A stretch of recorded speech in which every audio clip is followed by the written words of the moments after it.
Pai,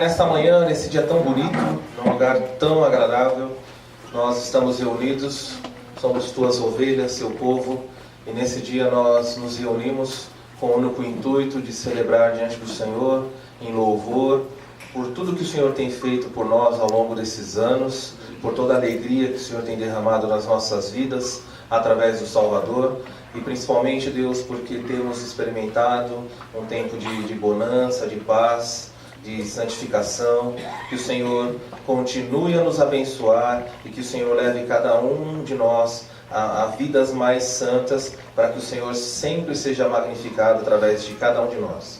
Obrigado por esse dia, que seja um dia sem acidentes, sem nenhum tipo de atrito, perigo, que todos nós venhamos a desfrutar desse dia, desse tempo, mas principalmente desfrutar da companhia, da comunhão dos irmãos na sua presença.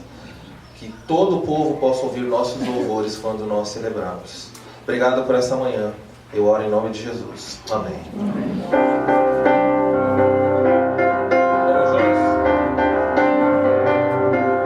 Sejam cheios vossos lares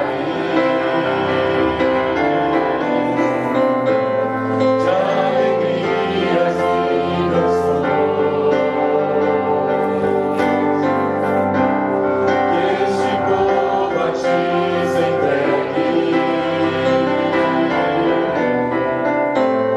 Em louvor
Eterna paz do Salvador, por desfrutar o seu amor. Com Cristo estou contente, Ele me satisfaz. Com esse amor do Salvador, agora estou contente, agora estou contente. Do mundo as honras para mim perderam seu valor. Já tenho a paz divina, enfim, servindo ao meu Senhor. E mais feliz então serei ao ver a glória do meu Rei. Com Cristo estou contente, Ele me satisfaz. Com esse amor do Salvador, agora estou contente, agora estou contente. Até que esteja lá no céu, aonde Cristo entrou, e veja a face já sem véu de quem me resgatou. Desejo só aqui viver de um modo que lhe dê prazer. Com Cristo estou contente, Ele me satisfaz. Com esse amor do Salvador, agora estou contente, agora estou contente. Última canção, Graça Maravilhosa. Vamos fazer um belo coro. Há lugares aqui à frente. Maravilhosa graça, graça de Deus sem par. Como poder cantar, como hei de começar?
Bom dia, gente. Estamos no nosso 16º dia da alegria. 16 anos atrás começamos a comemorar essa data. Uma data muito significativa para nós. Não é só um encontro comum, não é só um mini retiro, como outros que a gente faz. Nada de errado com os outros mini retiros, mas esse tem um sentido um pouco mais amplo, mais aberto, do que os outros mini retiros que nós fazemos, ou que os nossos departamentos fazem, os jovens, as senhoras, os homens, enfim. O Dia da Alegria, para quem ainda não sabe, acho que todo mundo já sabe, né?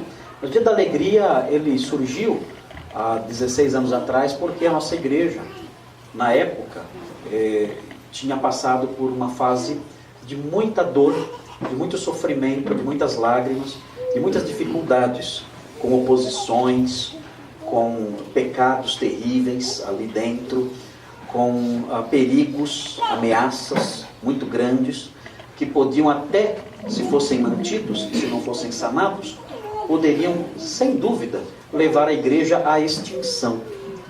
Porque pessoas tinham saído da igreja, ido embora, por causa dos problemas, por causa das dificuldades. Havia muito sofrimento, muita coisa errada para ser resolvida, coisas acima das nossas forças. Mas Deus foi bondoso, Deus moveu o seu braço e Ele começou a trabalhar no coração das pessoas, no coração da igreja, na história da igreja, e todo o mal que havia foi dissipado, a disciplina bíblica foi aplicada, isso trouxe dores também, tristezas, afrontas, muitas afrontas, ataques, mas conseguimos, pela graça de Deus, superar tudo isso. Mas quando toda essa onda passou, como é que a gente se sente, né? Depois de uma batalha tão pesada assim? Como é que a gente se sente depois que a gente passa por tantas dores? A gente sente uma certa tristeza, né? E foi o que aconteceu na igreja. Ficamos tristes, cansados, desanimados, abatidos, né? Como soldados que tinham saído da guerra. Então surgiu a ideia: por que nós não fazemos um dia para marcar o fim desse período? Por que nós não criamos um marco na nossa história? Como acontecia, como Deus fazia na história de Israel, né? Quando libertou do Egito, né? Teve lá a Páscoa, lá para marcar essa data. Por que a gente não faz algo semelhante? Por que a gente não cria um dia para nós louvarmos a Deus pelas vitórias que Ele tem dado à sua igreja, especialmente a igreja nossa, a Igreja Batista Redenção.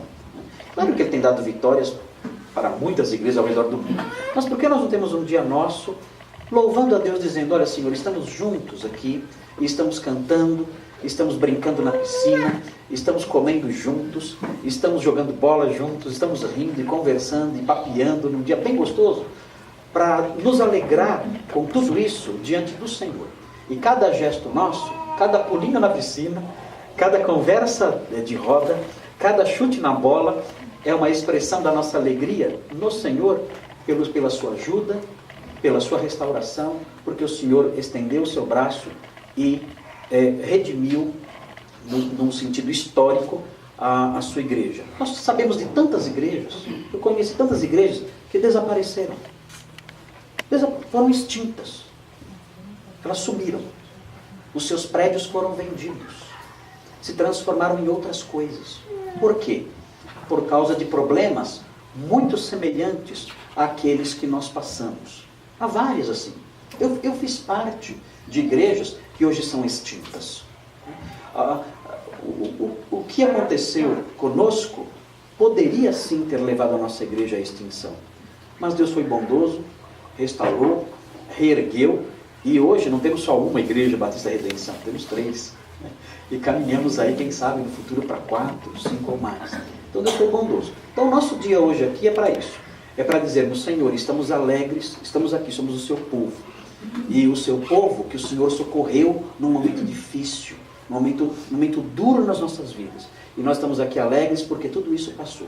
Mesmo aqueles que não passaram por esse tempo, mesmo aqueles que dizem: mas eu não vi nada disso. você vai se alegrar dizendo: Senhor, eu não vi nada disso, mas hoje eu desfruto as bênçãos daquela libertação. Se hoje eu estou aqui, é porque lá atrás o Senhor socorreu o seu povo e agora eu posso fazer parte disso. Ok? Então esse é o dia da alegria, por isso estamos aqui. Então, durante o dia, mantenha isso em mente. Faça orações relâmpagos ao longo do dia dizendo: Senhor, obrigado, estamos alegres porque o Senhor tem nos preservado. Senhor, obrigado, estamos alegres, eu estou alegre porque o Senhor guardou a sua igreja e hoje estamos aqui depois de todos esses anos. Muito bem, vamos então agora agradecer a Deus. Depois eu quero compartilhar um texto bíblico com vocês. Vamos orar. Senhor, muito obrigado pelo dia da alegria e pelo seu significado. Muito obrigado porque o Senhor é um Deus maravilhoso que cuidou de nós. Nós não sabemos os seus propósitos, os seus desígnios, e não entendemos porque outras igrejas, quando passam por lutas tão intensas e por tanto tempo, elas fecham as portas. E não entendemos porque o Senhor não age com todos da mesma forma. Mas foi do seu agrado não agir assim conosco, e sim estender a sua mão e nos manter de pé. Nós agradecemos por isso, porque sabemos que o Senhor é sábio, bom e tem um propósito nisso tudo. Nós estamos aqui hoje alegres e queremos nos alegrar na sua presença como uma espécie de louvor contínuo, como uma espécie de louvor constante ao longo do dia, pelo que o Senhor fez no passado. Porque hoje todos nós somos beneficiados por aquilo que o Senhor fez no passado. Passamos por lutas, passamos por afrontas, passamos por medo, passamos por perigos, tivemos tantas coisas que enfrentar. E o nosso coração, em vários momentos, se derreteu dentro de nós. Mas o Senhor foi fiel, mostrou o seu braço forte e nos sustentou. E hoje a nossa igreja tem caminhado, realizando um trabalho de proclamação da verdade, não só onde estamos, nas cidades em que estamos, mas ao redor do mundo todo. E nós agradecemos por isso. Pedimos que o Senhor nos abençoe nos próximos minutos, quando vamos olhar para a sua palavra. Que ela nos ensine, que ela nos transforme, que ela faça diferença na nossa vida. Suplicamos, como já fez o pastor Marcos Samuel, pela sua proteção ao longo do dia. Que nada de mal nos aconteça, que cheguemos ao final desse dia, alegres, felizes, por sua presença e proteção no nosso meio. Em nome de Jesus. Amém. Amém. Irmãos, eu quero compartilhar com vocês um texto pequeno que está em Filipenses 2. É um texto muito conhecido, mas eu quero apontar para vocês uma realidade doutrinária que não deve sumir da nossa cabeça, nós devemos ter na nossa cabeça. Eu quero apontar a princípio essa verdade, essa realidade doutrinária cristã. Eu quero mostrar lá a princípio nesse texto. São 3 versículos que estão em Filipenses 2, de 5 a 8. Esse texto, aqueles que estudam doutrinas bíblicas, aqueles que estudam doutrinas básicas, aqueles que já fizeram um aninho de seminário ou algum curso assim de teologia, vão se lembrar da importância desse texto para um tema em especial da doutrina cristã. Eu tive contato com esse tema pela primeira vez, eu nunca tinha ouvido falar dele, mas eu tive contato com ele pela primeira vez no primeiro ano do meu seminário. Foi lá que pela primeira vez eu tive contato com esse ramo da doutrina cristã, da teologia cristã. E eu fiquei impressionado com a relevância disso e o que isso tem que ver com a nossa vida no nosso dia a dia. E nunca mais esqueci. Então eu quero compartilhar com vocês, o texto fala assim, Filipenses 2, de 5 a 8. É um hino, tá? É uma poesia cristológica que eu vou ler agora aqui para vocês. Um pedacinho dela. Não vou ler ela toda, só vou ler um pedacinho dessa poesia cristológica. Fala assim: seja a atitude de vocês a mesma de Cristo Jesus. E aí começa o hino cristológico. Que embora sendo Deus, não considerou que o ser igual a Deus era algo a que devia apegar-se, mas esvaziou-se a si mesmo, vindo a ser servo, tornando-se semelhante aos homens, e sendo encontrado em forma humana, humilhou-se a si mesmo e foi obediente até a morte, e morte de cruz. Vocês devem observar, pelo menos alguns comentaristas chamam a atenção para isso, que esse texto, a parte que eu li, ele evoca, ele traz a ideia de um movimento. Esse texto gera na pessoa que lê uma noção de movimento. É um movimento para baixo. É um texto que vai descendo, descendo, descendo, descendo, até lá embaixo. Vocês conseguem notar isso no texto? Esse texto é um texto que desce. Notem bem, ele não é só um texto que desce, porque de repente, no versículo 9, ele sobe. Então é um texto em V. Ok? Estão entendendo o que eu estou falando? É um texto em V. Ele desce, depois ele sobe. E esse movimento em V, relacionado à obra de Cristo, é muito comum de ser visto no Novo Testamento, quando trata desse assunto, a obra de Cristo. Mas eu acho interessante notar nesse texto aqui, que a descida do texto é lenta. Ela é uma descida devagar. Acho que é uma atitude talvez sábia do escritor, enquanto dirige aí o seu carro literário, descer devagarinho. Mas a subida é um foguete. A subida é imediata.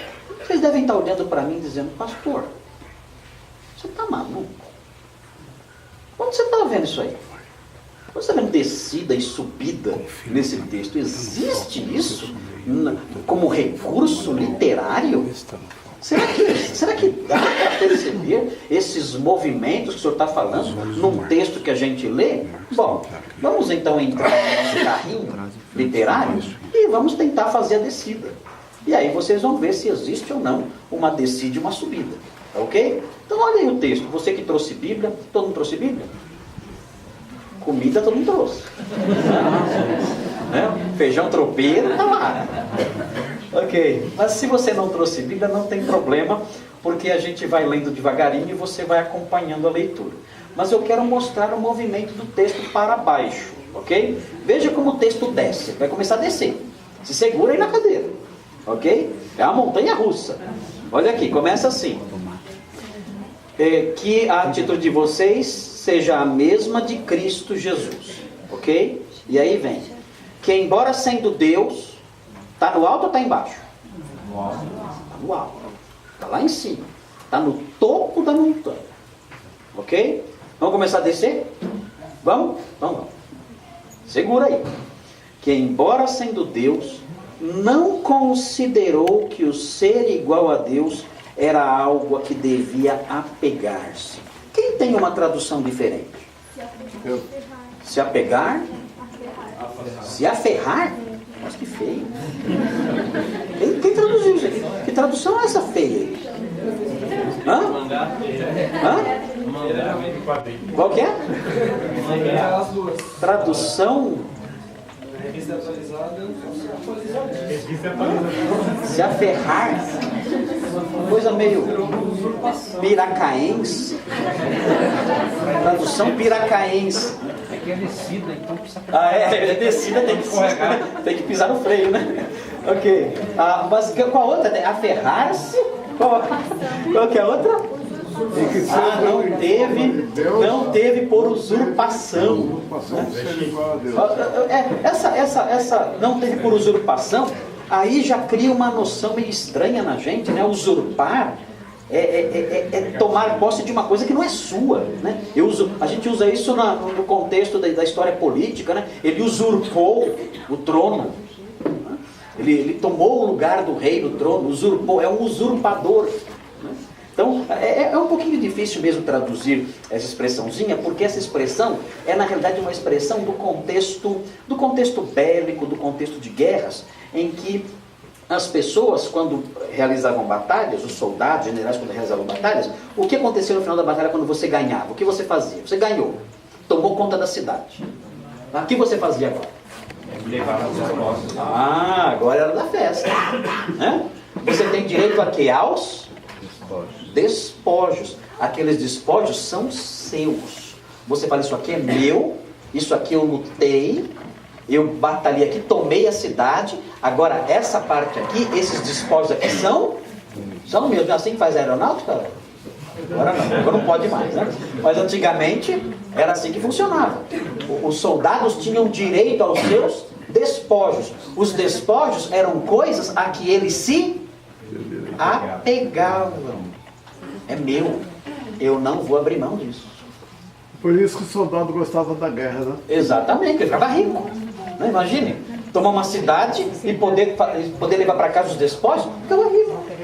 Então, muitos ficavam ricos com isso, ganharam muita coisa com isso. Agora, notem bem, o texto aqui usa essa linguagem para quê? Para dizer o seguinte, olha, quando o Senhor Jesus estava lá no topo, ele não teve a mesma atitude da pessoa que conquista os seus despojos e fala assim, é meu e eu não abro mão. Já viu gente falar isso? É meu e eu não abro mão. Imagine um soldado ali pegando os seus despojos dizendo, isso aqui, meu amigo, não divido com ninguém. Isso aqui eu não divido nem com o general, nem com o rei eu divido isso. Isso aqui é meu, isso aqui ninguém tasca. Eu batalhei, briguei, reuni meus despojos e aqui ninguém vai pôr a mão. Essa é a atitude do soldado. Paulo, quando descreve o Senhor Jesus no céu, de posse da sua glória, o que ele diz? Jesus teve essa atitude? Isso aqui é meu e ninguém tasca, não abro mão? Foi isso que ele fez? Foi ou não foi? Não. O texto fala, ele, ali na glória, ele não julgou que o desfrute daquela imensa grandeza era algo que ele devia se apegar. Não era como alguém ali agarrado ali ao seu despojo. Não. Ele tem uma atitude diferente. Vamos lá. Mas esvaziou-se a si mesmo. Ó, começou a descer. Está descendo ou não está? Estava onde? No céu, lá na glória. Agora começou a descer. Ele esvaziou-se a si mesmo, vindo a ser servo. Desceu? Desceu. Vamos descer mais? Vamos descer mais um pouquinho? Esvaziar-se aqui o que é? O que é se esvaziar? Deixar a glória. Deixar a glória. Muito cuidado, inclusive aqueles que gostam de estudar teologia e fazem cursos por aí afora, existiu, na década de 80 especialmente, existiu a teoria kenótica. O que é a teoria kenótica? É que kenosis significa esvaziamento, do verbo kenoo, que significa esvaziar. E dizia o seguinte, olha, a teoria kenótica é a teoria sobre o esvaziamento, que é o verbo que aparece aqui, ele se esvaziou. Essa teoria kenótica dizia o seguinte, que Jesus abriu mão dos seus atributos quando veio aqui. Então ele não era mais onipresente, ele não era mais onisciente, não era mais onipotente. Ele abriu mão dos seus atributos. É isso que esse texto fala? Não. Quem inventou isso? Foi um americano. O americano inventa muito deles.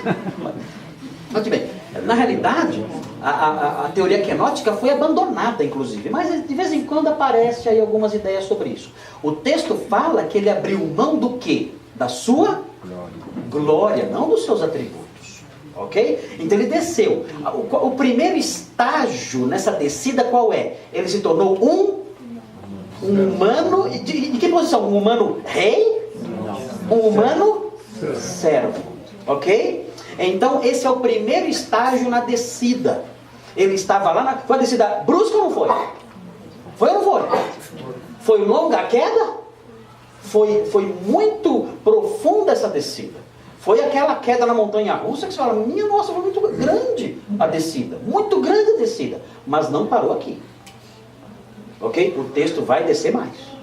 Vamos descer comigo? Pega aí, aperte o cinto, vamos descer mais um pouquinho. Esvaziou-se a si mesmo, vindo a ser servo, tornando-se semelhante aos homens. Aqui, um homem servo, vai descer agora. E sendo encontrado em forma humana, humilhou-se a si mesmo e foi obediente até a morte. Desceu mais? Desceu mais. Ele desceu, de homem, de um servo humano, agora ele se humilha mais ainda. Ele morre. A morte é humilhante? Ou não é? A morte é uma glória? A gente pode até olhar de outra forma, né? Ah, o morrer para mim é lucro. Paulo não falou isso?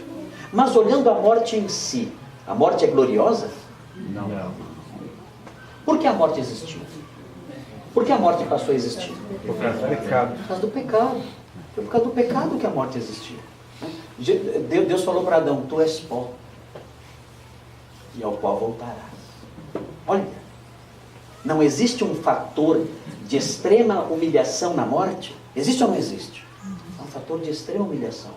E o rei, autor da vida, que estava lá no topo, na glória celeste, doador da vida, criador da vida, ele se humilha, tornando-se servo, e desce ainda mais um pouco, ou muito mais, morrendo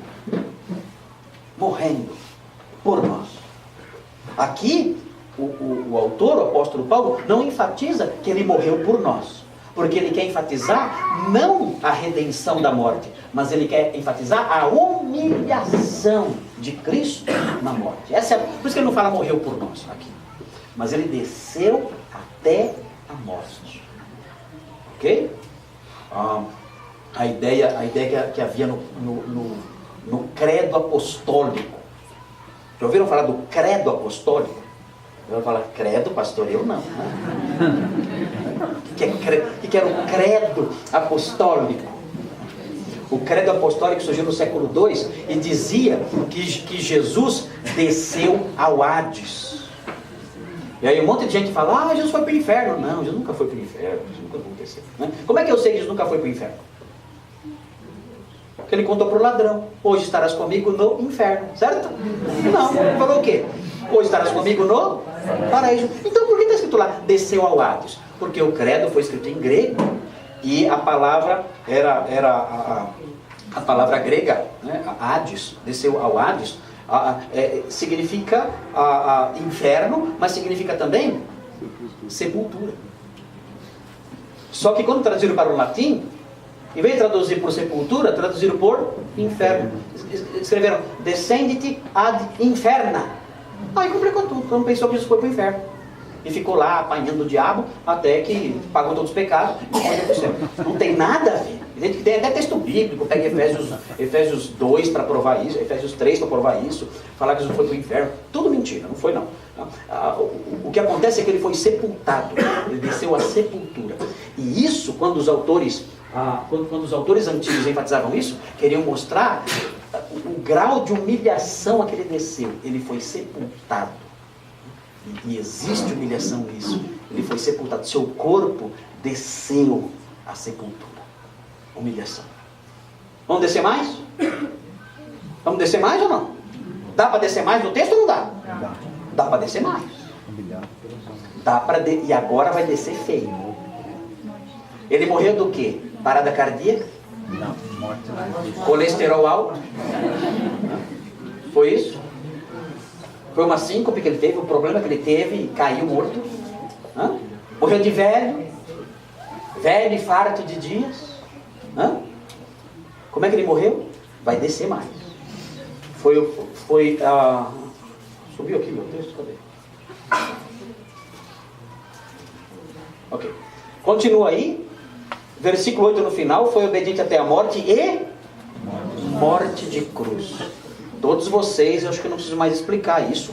Os dias modernos foram dias que revelaram muita coisa sobre a morte de cruz. Muita coisa. Os irmãos assistiram até um filme aí sobre a crucificação de Jesus, um tempo atrás aí, que causou um impacto em todo o mundo por causa da crueldade. Um filme produzido pelo Mel Gibson. Lembram disso? Como chama o filme mesmo? Paixão de Cristo. É um filme difícil de assistir. E aquele filme, pior de tudo é isso, aquele filme não exagerou. Aquele filme não exagerou, pelo contrário. Aquele filme talvez tenha até sido bonzinho demais. Porque a morte de cruz era extremamente dolorosa e intensamente humilhante. Especialmente, o crucificado era colocado ali naquela cruz nu, diante de todos. Havia uma terrível humilhação nisso naqueles dias. Expor a nudez. Hoje expor a nudez é até glória para alguns aí. Mas naqueles dias, expor a nudez era algo extremamente vergonhoso e humilhante. E o Senhor Jesus desceu até a morte, e esse tipo de morte humilhante, vergonhosa, algo reservado para o pior tipo de gente que existia na terra. O crucificado, ele sequer tinha direito a uma sepultura.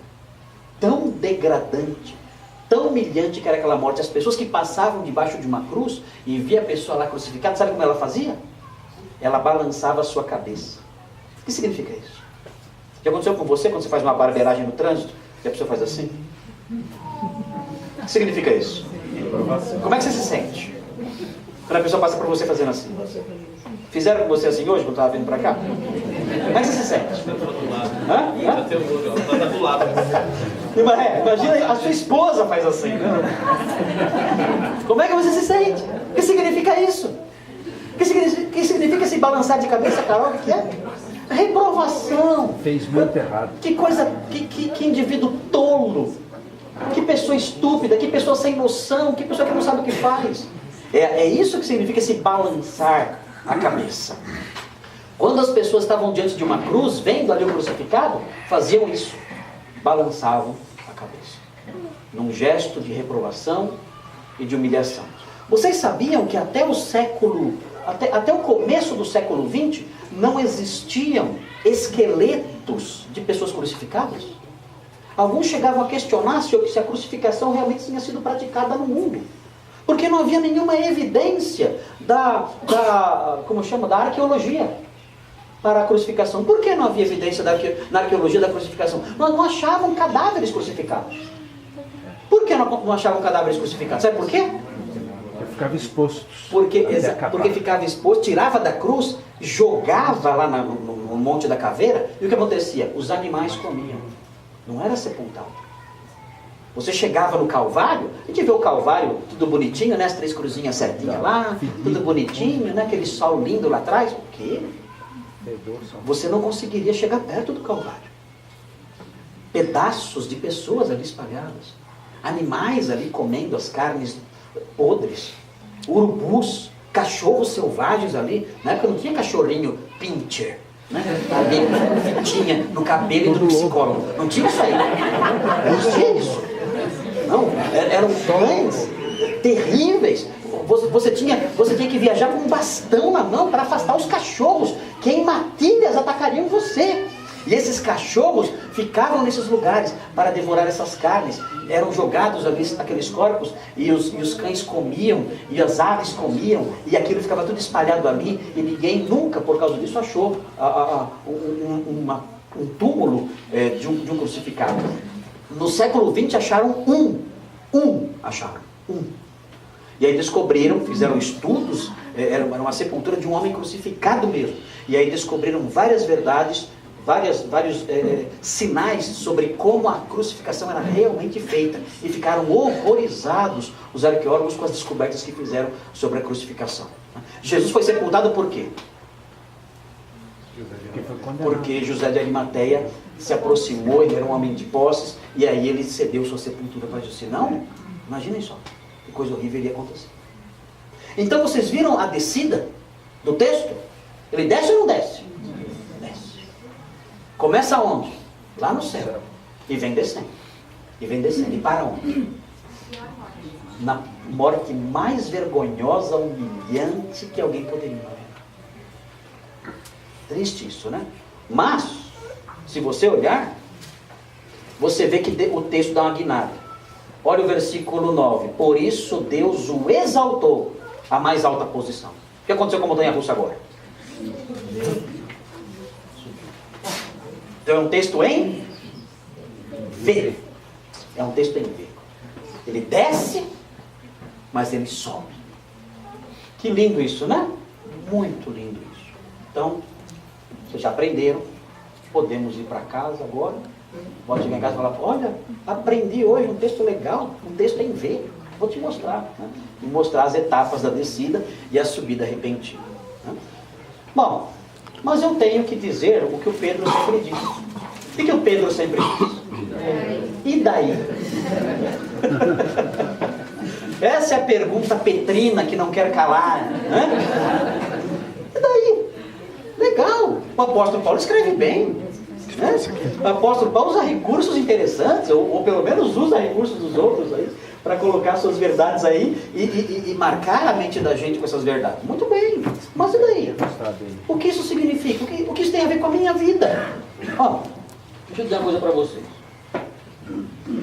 Esse texto que eu acabei de ler e explicar para vocês, rapidinho, esse texto é o texto mais teológico que tem em Filipenses. É o texto mais carregado teologicamente.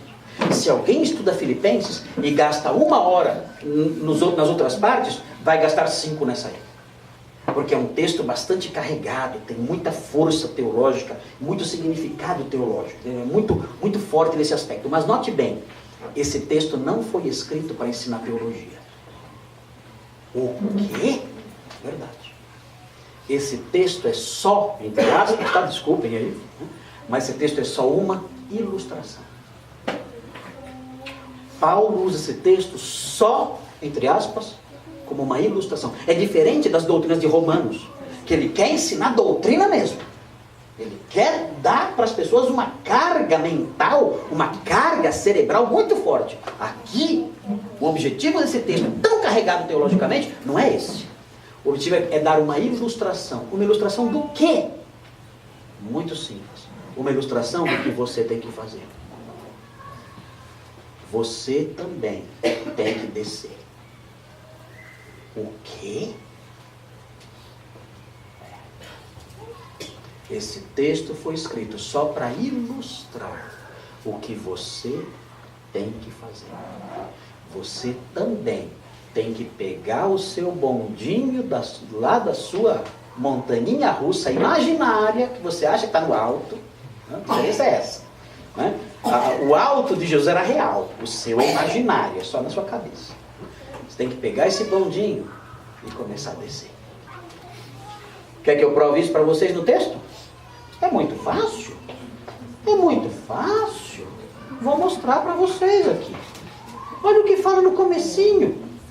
Diz assim: seja a atitude de vocês a mesma de Cristo Jesus. Desça da sua glória imaginária. Desça do seu trono celeste que você inventou. Desça disso. E humilhe-se até lá embaixo. Mas como é isso na prática? É fácil também responder isso. Pastor, como é que eu vou fazer isso na prática, no meu dia a dia? Muito fácil fazer isso. E fazer não, saber isso. Fazer é mais difícil. Nem para Jesus foi fácil. Mas veja, ser humilhado. Mas veja o que diz o comecinho do texto aqui. O comecinho do texto mostra como você desce. Eu vou mostrar para você. Prestem atenção, eu já estou terminando. Se por estarmos em Cristo, nós temos alguma motivação, alguma exortação de amor, alguma comunhão no Espírito, alguma profunda afeição e compaixão, completem a minha alegria, tendo o mesmo modo de pensar. Como é que eu desço?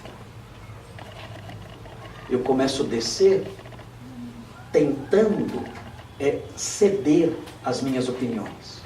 Ceder nas minhas opiniões.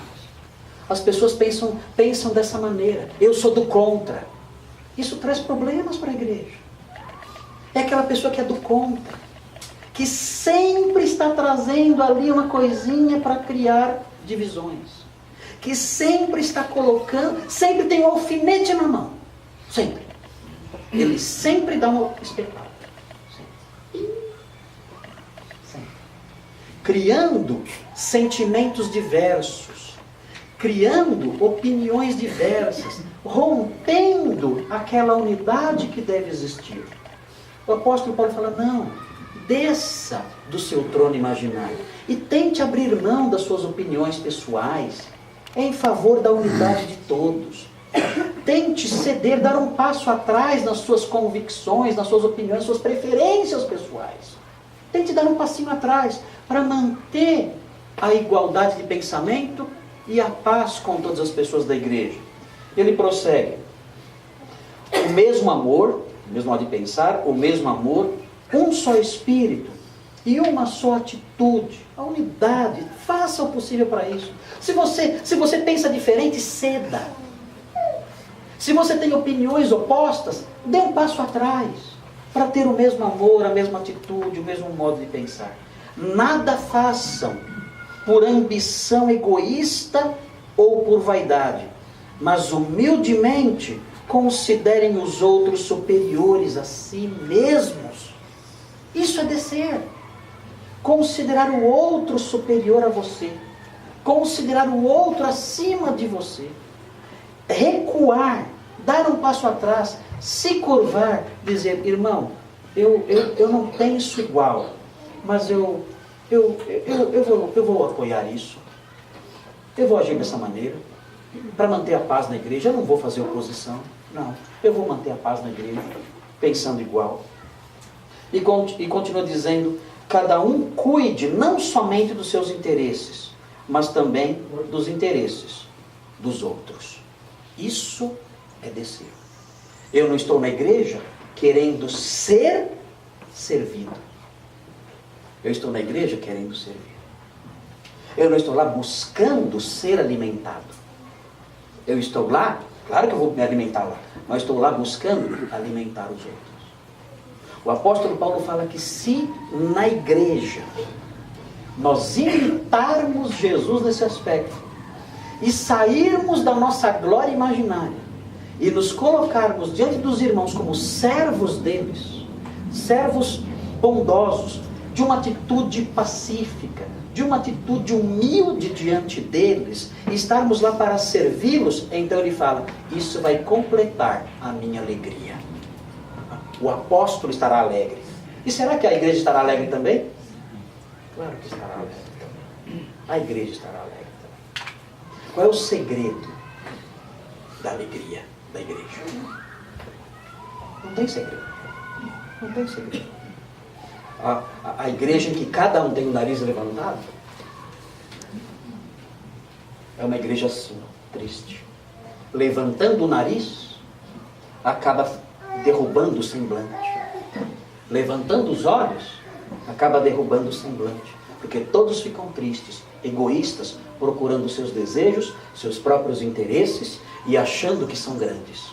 Mas a igreja que imita Jesus e desce e se auto-esvazia, e todos pensam igual, cedem e se tornam servos uns dos outros. Essa igreja, que nós pensaríamos que ela ficaria assim, caída, pelo contrário, ela levanta o seu rosto. Qual é o movimento mesmo? É só assim? Não fica aqui. Assim como Jesus desceu, mas não ficou aqui, subiu, a igreja, o crente que desce, o que Deus faz com ele? Deus o exalta. Deus o exalta. Exalta a sua alegria, exalta a sua paz, exalta a sua felicidade. Essa é a igreja alegre. É a igreja que imitou Jesus. Entrou no bondinho da montanha-russa de Jesus e desceu. É difícil descer, dá medo, dá um frio na barriga. Né? Mas, lá embaixo, o Senhor tem força e é poderoso para fazer levantar. Muito bem. Alguém quer perguntar alguma coisa sobre o texto, antes de nós orarmos? Não? Ninguém? Alguém quer compartilhar alguma coisa? Acrescentar algo? Comentar? Não? Vocês querem ir para... Alguém quer ir para a piscina? Isso. Alguém quer almoçar? Só a dona Diná e as meninas lá. Gente, vamos orar então. Vamos pedir isso a Nossa Senhora. É difícil, né? É um pouco difícil fazer isso, né? Considerar o outro superior a mim? Eu? Eu? Não, aí não. Nós temos que aprender com a atitude de Jesus. Ok? Vamos orar. Senhor Deus, muito obrigado por esse texto tão especial, que mostra essa descida triste que vemos e que nos beneficiou. porque através dessa descida do Senhor, até a cruz, até esse poço de humilhação, por causa disso nós somos beneficiados. Mas não somente isso, nós também temos um exemplo de como devemos viver, porque a sua palavra diz que devemos ter o mesmo sentimento e abrir mão da nossa glória imaginária, e abrir mão do nosso trono que nós criamos na nossa mente, e devemos descer também, recuar nas nossas opiniões, ceder naquilo que é de interesse nosso apenas, considerar os irmãos superiores a nós, não humilhá-los, não desprezá-los. Ó Deus, faça com que isso exista em nós, para que sejamos uma igreja alegre, sempre. Que o Senhor Jesus seja o nosso modelo. E assim como Ele desceu, mas foi exaltado sobremaneira, que nós também, ó Deus, experimentemos um pouco dessa exaltação ao agirmos como servos. Que o Senhor exalte a nossa alegria, que o Senhor exalte a nossa realização, que o Senhor exalte a nossa paz, até o dia que o Senhor nos exaltar plenamente, quando estivermos com o Senhor. Pedimos isso ao Senhor, agradecemos por essa lição tão preciosa desses textos, desses versículos que estudamos. E o fazemos em nome de Jesus, nosso amado Salvador. Amém. Marcos. Irmãos, esse texto que ouvimos, como poderíamos viver isso? Essa canção diz: Senhor, dá-me um coração igual ao teu, sem um coração parecido com o de Jesus. Nós nunca vamos querer assumir o nosso papel adequado de servir. Vamos cantar? Faça dessa canção sua oração. Vamos juntos? Sinto olhar, Senhor, pra dentro de mim. Pouco encontrarás de bom, mas um desejo eu tenho de ser transformado. Preciso tanto do teu perdão, vem mudar meu coração. Dá-me um coração igual ao teu, meu mestre. Dá-me um coração igual ao teu, coração disposto a obedecer, cumprir todo o teu querer. Dá-me um coração igual ao teu. Do início, sinto olhar, Senhor, pra dentro de mim. Pouco encontrarás de bom, mas um desejo eu tenho de ser transformado. Preciso tanto do teu perdão, vem mudar o meu coração. Dá-me um coração igual ao teu, meu mestre. Dá-me um coração igual ao teu, coração disposto a obedecer, cumprir todo o teu querer. Dá-me um coração igual ao teu. Ensina-me a amar.